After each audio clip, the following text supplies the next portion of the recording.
Certaines de ces salles de classe ont été converties en salles de bain par des inciviques.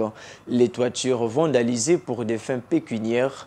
L'école primaire Mariengwabi, dans le 6e arrondissement de Pointe-Noire, est dans un état puté. À l'école primaire Mariengwabi, Jeunesse Wilfried Pakabantou a été écœurée de constater des actes d'incivisme. Les classes sont converties en salles de bain et des toitures vandalisées aux fins pécuniaires.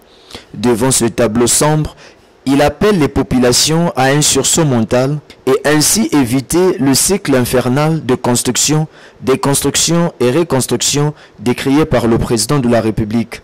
L'école, c'est un lieu de savoir. C'est un lieu où on apprend à réussir. Et dans notre monde, nous avons constaté avec beaucoup d'amertume et de désolation les habitudes qui ne sont plus de cette ère, où les populations qui vivent aux abords de ces établissements détruisent les infrastructures scolaires. Nous avons vu cela à l'école Mariengwabi, où c'est vrai qu'il n'y a pas de clôture, mais pendant les vacances, certainement, les enfants, ils ont l'habitude de jouer. Et comme il y a souvent aussi des points d'eau dans ces établissements, les populations qui vont chercher de l'eau utilisent parfois des salles de classe comme douche, salle de bain. Et d'autres détruisent les tables bancs.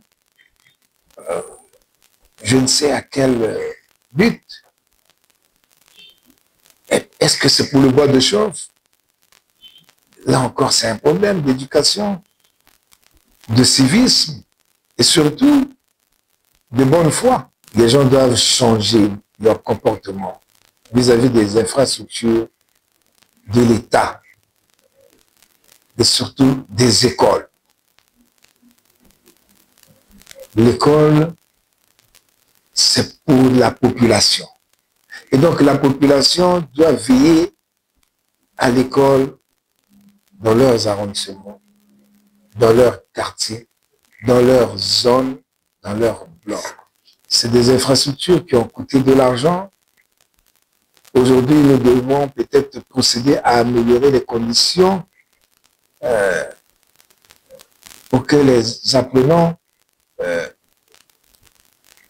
apprennent dans de très bonnes conditions dans ces établissements.